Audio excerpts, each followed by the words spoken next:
So just falling a tad bit short of the predictions we had here on Cricbuzz Live, about 100 runs, but that's all right. India 186 at the end of their 41.2 overs. I was going to say 50 overs, didn't quite get to bat the 50 overs, which I think will be as much of a concern as the score itself in isolation.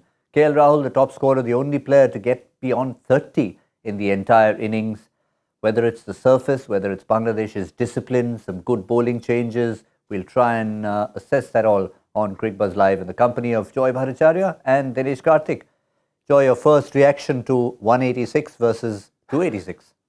Okay, the pitch wasn't perhaps a perfect pitch, but it wasn't a minefield as well. So, I mean, the point of it is I think they bowled beautifully in these conditions, but yeah, you wouldn't, 9 times out of 10, no Indian team would have ended up on 186 on a pitch like that. It doesn't happen that often.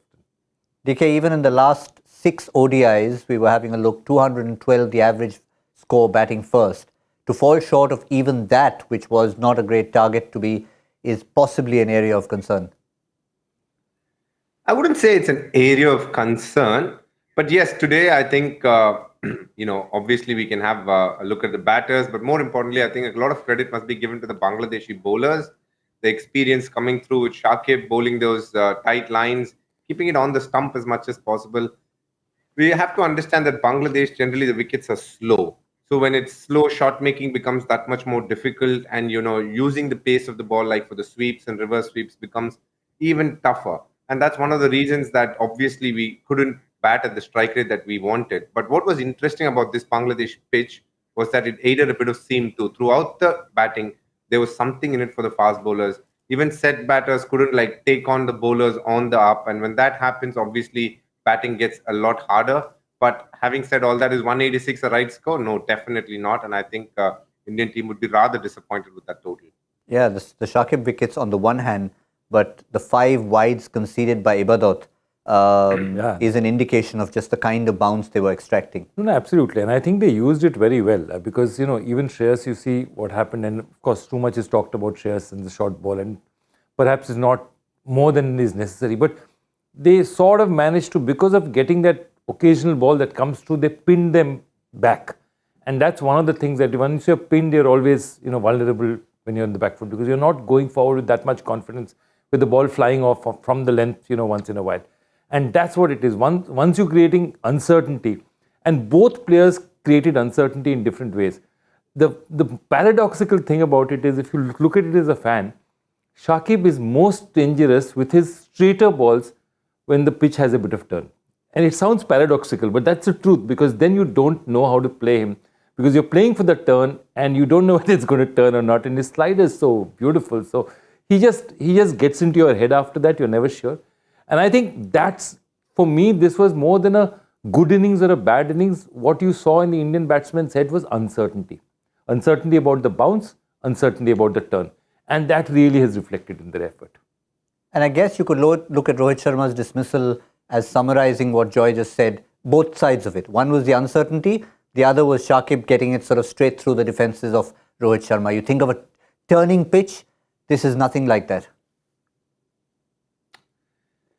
So on flat wickets, it's far easier to play a Shakib, because you don't expect the ball to turn, and then you play obviously for the straight one a lot. And Joy is perfect when he says this. When there is a bit of grip on the wicket, then as a batter, you're caught in 2 minds whether to play for the turn or the straight one. You'd rather play for the straight one, because the ball that turns away is also slightly slower and gives you enough time to adjust.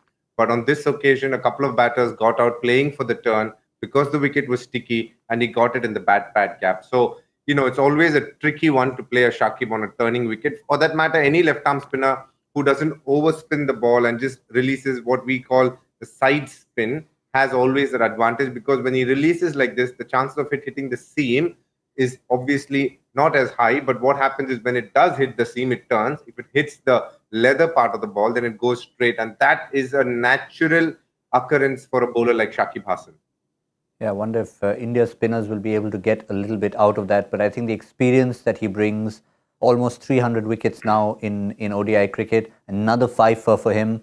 There you can have a look at it, 5 for. I think this is also the best against India by a Bangladeshi spinner in their home conditions. And it was an amazing. I mean, he was bowling superbly. Once he got that element of doubt in there, and the different ways in which they got him out. I mean, getting one with the turn, one with the straighter one, then pinning one back, and then getting batsmen caught in the crease, LBW. He's basically shown you the entire gamut, except for, I mean, really that one catch of Litton, which was absolutely outstanding. The rest, so many ways, the other 4 wickets, he just out-thought the batsman. And I think that is one of the things that he's very, very good in these conditions. He knows how to exploit it. And that's what the Indians will have to look at. And if you see comparatively, our spin attack it's a much younger attack than theirs, if you know what I mean. Washington Sundar and all, they're not obviously as experienced as somebody like a Shakib. So it'll be interesting to see how India exploits this. Yeah. And Mehdi also bowled pretty beautifully in the beginning. But yes, on the other side of it, we had the man from the Bangladesh Air Force. All this time, when you think of a salute in world cricket, you're only thinking one man from the Jamaican Army in Sheldon Cottrell. But today, Abadot decided to bring his trademark salute. We thought it will just maybe be seen once, 4 times. Yeah, man. He bowled well. I thought he bowled well. I think, Mustafizur is the senior pacer out there. He's the, person who's supposed to. But I think he got the ball to really fly off of length once or twice. And that made a huge difference in the way the batsmen were facing him. Because that uncertainty of, if I'm going forward, will it suddenly rear at me, is something that batsmen don't want to commit forward. And I think when they did, they made mistakes. And I thought he was very, very good. And sometimes even a wide makes a difference, because what happens is you see the wide and you see the amount of bounce the bowler has got, and you begin to wonder, okay, is this pitch as slow as I thought it was, One backup that you will enjoy, the trivia bit about Ibadot, is when he actually joined the Bangladesh Air Force, and he's still listed as an active member, he joined as a volleyball player.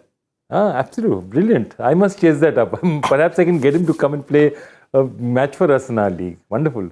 Bangladesh cricket won't let him go, not after that performance. I think the extra pace they needed, DK, was something they got from Ibadot, and you could see the timing when they brought him on. They were waiting for Shreyas Iyer to come on. Whether or not we overthink that, they decided to use him at that point. I think going forward in ODI cricket, in the middle overs, for you to get wickets, especially with this current Kookaburra white ball, you will need a bit of pace.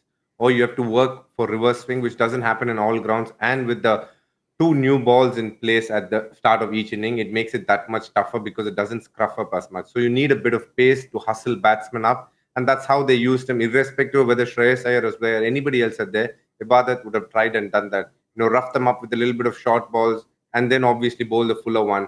He will tend to go for runs, but what they will get out of him if they persist is the fact that he can get you wickets through the middle, which will help you close out innings faster. And that is what most teams would be doing. England does it with a Mark Wood, and good teams seem to be doing that, where they infuse space through the middle and try and get wickets by sheer pace and bounce. We've seen a little bit of a trend in it in T20 cricket when you're talking about those 11 to 15, 16 type overs. Lockie Ferguson. Can we then see this as a template in ODI cricket going forward? It seems to be. I mean, that's exactly what. If the ball is not going to reverse, I mean, what special do you get on at this point in time? And either you get on spinners who actually just, totally strangle you up, or you get in that fast bowler to try and get you wickets. And increasingly, see, what will happen is that as scores keep rising in one-day international matches, if you look at it, 2 decades back, the average score would have been, 200, 220. It's creeping towards the 300 mark now slowly. Now, what I'm trying to say is that as more runs are going to be scored, the value of wickets becomes more. Therefore, you can't strangle. Therefore, wicket taking, when high scoring situations are there, wicket taking is always the best way of reducing. And I think that is what he's also talking about, saying that this whole attitude that I'll strangle you in the middle overs is perhaps now something that teams can hit their way out of. So they're saying, no, you can't strangle somebody. Let's get wickets. Let's get wickets. That's the only way to really slow teams down.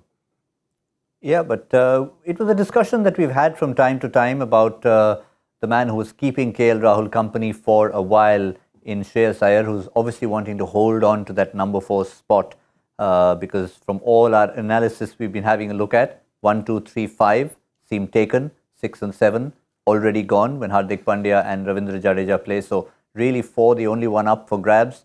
And whether we like to overthink it or not, DK, it's something Shreyas Iyer will need to address. We have talked about his 100 against South Africa. We have talked about the times he can perform, but it still is apparent there's an issue needed to be solved out there?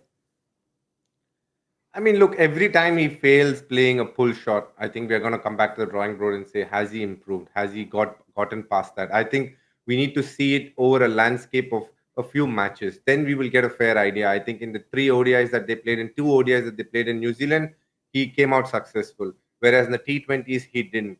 So this is always going to be a question that's going to be thrown at him. And every time he is able to do it consistently and get runs, that is when we will start believing that, yes, he is consistently dealing with that ball well. For this game, definitely you could see they had a plan. Ibadat bowled to that plan. He was consistently bowling a couple of bouncers and over through the overs every time that he got an opportunity, and then one misjudgment, which basically means that as a batter, you're looking for the short ball, hence you're slightly slow on the full ball as well. But at some stage, you think, okay, I've had enough now. I need to get one off the bat so that he could be on the back foot. And when he tried that, he's chosen the wrong ball. Whereas people who play the short ball a lot and who are comfortable with it, they just react to a short ball. They don't keep expecting it. They're looking for the full ball and then react to a short ball. And that is the best way to get results for that ball. Yeah, interesting point of view there. I mean, New Zealand was a good case in point. In the T20 series, literally 2 deliveries. That's all he played against quick bowling. Both times he was back in the pavilion. We saw a change in the ODIs. Today, again, he was sort of undone by the short one. But he said, this is a very fascinating point he's talked about, that when is a batsman best off? A batsman is really best off when he's reacting instinctively to what he's doing and his years of training and coaching is just taking over and dealing the ball on its merits. The moment you're conscious of something and you're saying, okay, no, I need to attack definitely, then you're always prone to make mistakes because you're not necessarily reacting to the ball. You're trying to manufacture a shot. Moment you manufacture a shot, you're always higher risk. So what he's saying is that if it's on his mind saying that I need to force the pace now, that's when he's going. Instead of instinctively saying, okay, this is a short ball, I'm going to whack it.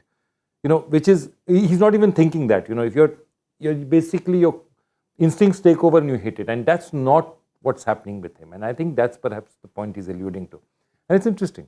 Well, the one person who did get out with an instinctive pull shot, hook shot, somewhere in between that was KL Rahul, but that was only after he put together an innings. The only half century of the innings, 73 of 70 balls.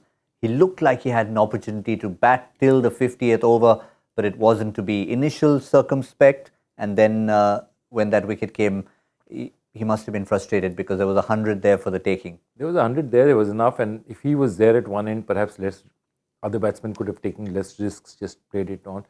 India, one of the things they look at is saying that we should have batted at least 50 overs. I mean, forget about what score we reached out there, and they would be really disappointed to be that short. What, 41.2 we ended up on? 8.4 overs? 8.2 overs? That's a lot of overs you've left on the table. And I think that is the one thing that sides like India, we forget that we've been a fantastic batting side for a very, very long time. This is a very rare situation in India where an Indian team is getting knocked over with 8 overs still to spare. 152 for 4 in the 33rd over. You're still saying, yes, you've lost 4 wickets. You don't have a huge batting lineup, but your all-rounders are to come in the company of KL Rahul, plus a Deepak Chahar. So really to get another 34 for 6 at the back end of that would have been disappointing. Absolutely. And I think one of the things that Shakib did that very well, he came back, that those wickets of Chahar that he got, those 2 wickets at the end were also equally crucial. I mean, he just pinned them back at a time when you said that, okay, India is playing literally 4 all-rounders. If you count Thakur as an all-rounder, you have Thakur, you have Chahar, you have Washington Sundar, you have 4 all-rounders in the middle. And he just managed to negate that complete advantage that India had. That the depth that India seemed to have, he negated it completely with the second spell. But DK, as part of the preparation we talked about, you mentioned something on Cricbuzz Combox where you said, maybe it's a good thing that India have lost those 3 wickets. At least the middle order will get tested. Some boxes were ticked, and that one was KL Rahul for sure. Definitely. I think KL Rahul batted really well today, absorbed pressure, played some good shots. He's got 9 boundaries in his 73 and 4 of them being sixes. So he's taken on the bowling at times, and and in between, obviously, he's played those singles as well. So that is something that is very good for India. You need somebody at number 5 who can obviously switch gears. We all know the talent that KL Rahul is. So switching gears is not a problem. It's the initial bit of playing spin as soon as he goes. He did that really well today. So of all the tick boxes that's possible, like you would say, GB, I think KL Rahul was a big tick today with the way he handled pressure and the way he was able to throw back pressure at times. and that you could see in the 100 plus strike rate that he has got today, whereas the rest of the others got an opportunity but didn't get going. Yeah, interesting point he makes about being adaptable at that position, because you'll come in at times at 10 for 3, at times you'll come in at 200 for 3 with a handful of overs left, and you have to come in with a completely different mindset. Exactly. I mean, that's the difference between opening, which is a slot that he's done so much for India, and the white ball is the whole thing about that's your setting conditions, and 4 and 5 are reactive situations. You're reacting to a situation that's already happened, and it takes even more skill perhaps sometimes to react to a situation, because situations can be vastly different. And in this case, we lost 2 wickets early, and we were again in a situation where he had to do a lot of work. Then when things start getting there, Washington Sundar and him stitching together something, Sundar goes, and you have another mini collapse happening. So I think those are the kind of situations that he batted through, that he managed to keep that strike rate and he managed to keep it going for that long was excellent. We would have loved to see him go further on, because, that was what happened. Had he lasted another 4-5 overs, 6-7 overs, maybe things would have been different. Yeah, well, we did talk about, say, Rohit Sharma, who was outdone by Shakib Al Hasan.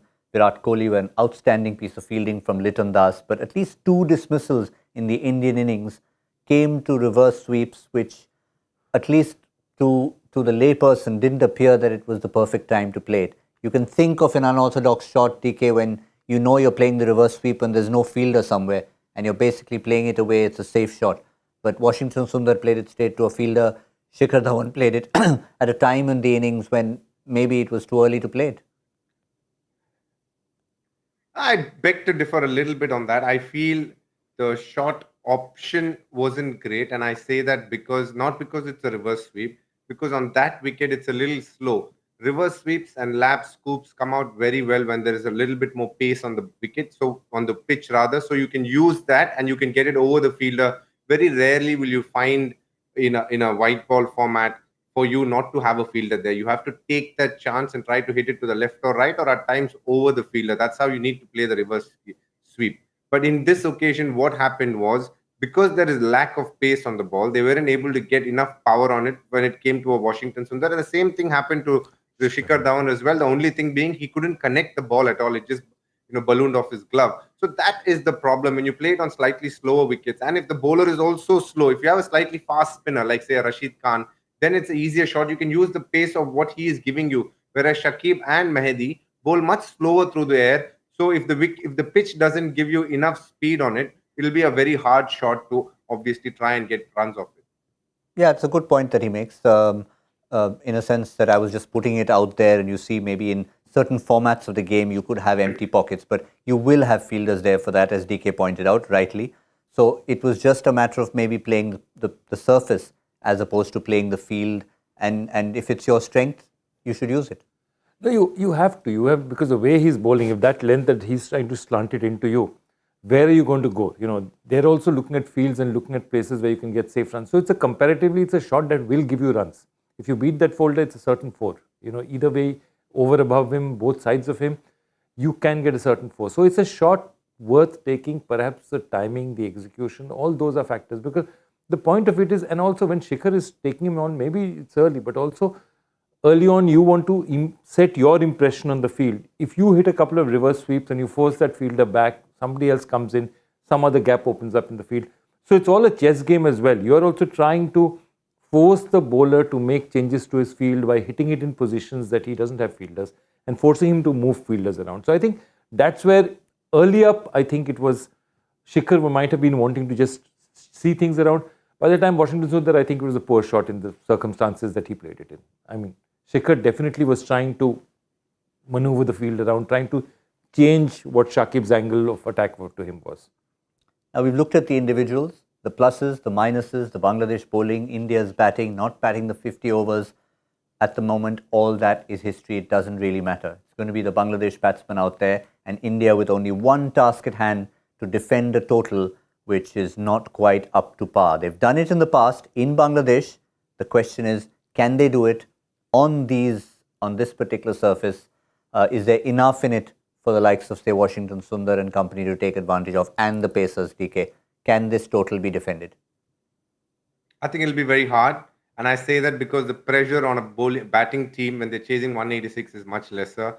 But what's interesting is there is a little bit on offer for the fast bowlers as well. So if we can get 3 wickets in the first 10 overs, then that will put them under a lot of pressure. That's how we need to look at it. In the first 10 to 15 overs, if we can get them 3 down, then we are stalking here. If they want to win this game, they need to be at least 6 down by 150 runs. That's how you need to look at it. So that gives you enough time and space for you to pick up the wickets. The good thing about Rohit is a very attacking captain, so he will have the slips in place. He will look to attack to get wickets. But when you attack, runs might go as well, which is something he is okay with. So you will see attacking fields, and the fact that if the bowlers can bowl good lengths, it is possible. We have seen in Bangladesh when they have chased a very low paltry score. We saw Stuart Binney pick up 6 wickets, and India went on to win the game. Anything is possible, but at this moment, definitely Bangladesh hold the aces. Yep, they hold the aces so far, but in terms of the bowling personnel, we know a thing or two about Deepak Chahar and Shardul Thakur and of course Mohammad Siraj. The X factor, Kuldeep Sen, and the other unknown quantity in a sense in this context would be Shahbaz. Yeah, Shahbaz is a really good bowler and he's proven himself, and he has, we see him just in the IPL, but he has a fantastic domestic record for Bengal as well. But the thing about it is, it's a comparatively inexperienced bowling attack. I mean, for Washington Sundar and Shahbaz you put together, and Shakib will have 3 times the experience they have, and you add Mehdi to that. So they had the more experienced bowlers. I think for us it's vital that it's Deepak Chahar up front, which I really, Siraj and Deepak Chahar are the 2 people who have to take wickets up front. Siraj is known to be a wicket-taking bowler. He's not somebody whose economy rate is always great, but he seems to get you wickets. Those 2 guys are key because the first 10 overs is going to set the tone of their chase.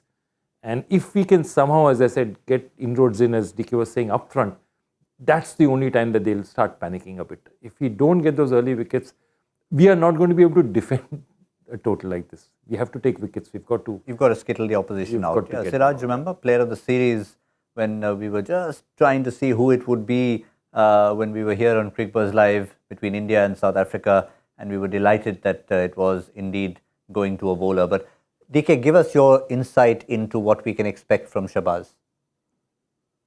Shahbaz is a left-arm spinner who obviously bowls a lot of overspin, so he will find turn on this wicket. He's not somebody who bowls very fast. He's able to vary his speed, but he's not a very, he doesn't have an arm ball that's quick like a Akshar Patel or a Jadeja, but he has a lovely action that sees through. The good thing about a Shahbaz is he's played a lot of Ranji Trophy cricket and picked up a lot of wickets. So these are the kind of matches where the bowling skill will come into play. It's not about just stopping runs. You need to pick wickets. So he will give it some air and look to get the batsman, just how Shakib did it. Beat them in dip and flight, and that will in turn give you the wickets behind, especially at slip and probably a stumping or 2, and that's how he'll be looking to pick wickets. Yeah, I like that insight from Dinesh Karthik. The bowling skills as opposed to just being a defensive bowler and trying to say, okay, I've squeezed a couple of maidens out. Doesn't matter, we've got 50 overs to get 186. Yeah, and look, 180, exactly. He is going to, if Rohit is the captain, we all think he is, or captain who's always trying to win, he knows he can't defend. So he'll say, give the ball flight. You're going to get whacked, you get whacked. It doesn't matter. But if you get a miscue there, or you can get a caught, or he jumps out at you and you can get a stumping, that's going to make a difference. So what happens with a total like this is bowlers actually in a funny way will bowl with more freedom, because this total you cannot defend. Again, maybe 1 time out of 10 you'll be able to defend a total like this, or maybe 2 times out of 10. So you're bowling with more freedom because your captain is saying, go there, get wickets. We can't defend it in any case. So I think in that sense, the bowling attack will be charged up. Kuldeep Sen is also making his debut. Let's see what he's been a wonderful prospect for India. I mean, we see him in the IPL again, pretty consistent domestic season as well. So yeah. Yeah, I mean, if you think about GB, the one thing that on this wicket that I have seen, GB, the one thing that I have seen is people who have hit the deck. If you see Hassan Mahmood and Ibadat had some seam movement, and we have to keep in mind we have 2 swing bowlers and 2 people who hit the deck, Siraj and Kuldeep Sen. So they have the ability to get the ball to move off the seam, which will give them wickets. They are 2 key bowlers for us to watch here. There wasn't much swing on offer here, so I don't know how much a Deepak Chahar or a Shardul will be able to, but definitely Kuldeep Sen and Siraj should be able to get us a couple of breakthroughs. Yeah, that's an interesting point. I was just sort of leading up to that, and DK managed to make the point when a 250, 240 type total, you're not really certain whether you're going to go to try and defend it or take wickets, because both are possible. You could get a side 231 for 7 chasing 250, but you're not going to get a side 179 for 7 chasing 186. No, exactly. So you need to take the wickets. Yeah. But approach of Bangladesh, DK, Liton Das, we saw what he did in the T20 format. Now it's a different format and a very different circumstances for Liton Das, because he's also the captain. Do you still see him changing his game at all, or do we see the aggressive Liton who loves the Indian bowling to come up front? I think if he is clever, he'll take the aggressive option in this game. Low scoring matches, the only way the opponent can come back is just like what Joy said. In the first few overs, we get a couple of wickets. But what you want to do is counter punch and play some shots of them. Because if you're just waiting there and hoping that once the ball gets a little older, then I'll play some shots. In that bargain, if you lose a couple of wickets, that's when the pressure mounts. But if you go on there and play some shots and put the bowlers under pressure, that's when you can stay on top of the game through the chase. And that happened in the T20 World Cup as well. He came in initially, he took time, but after a couple of overs is when he started launching, and then we were on the back foot because he was playing some good shots. He should have the same mindset, take a few balls, but then try and launch the pressure back at India. I mean, look at that strike rate against India in that particular innings. It's a different matter. The match completely turned after the rain, but After a miraculous run out, and one of the best fielding efforts I've seen in a long time. It was a fabulous effort. But he doesn't change his game. I mean, whether it's T20 cricket or ODI cricket, Liton Das likes to play his shots. Yes, there's no Tamim Iqbal, but if he looks at the scorecard as captain and he sees Mushfiqur Rahim, Shakib al-Hasan, Mahmudullah, Exactly. he'll be more than happy. Exactly. That's my point. That when you have an experienced middle order after you, you look at that and you say, I've got Shakib, Mushfiqur, Mahmudullah all there behind me. And add to that Afif, Shanto and Miraz. All of them can bat. Yeah, all of them can bat. I mean, Shanto bats much higher in most conditions. So this team is giving your opening batsman a chance to go and whack the bowling. They're go there and attack.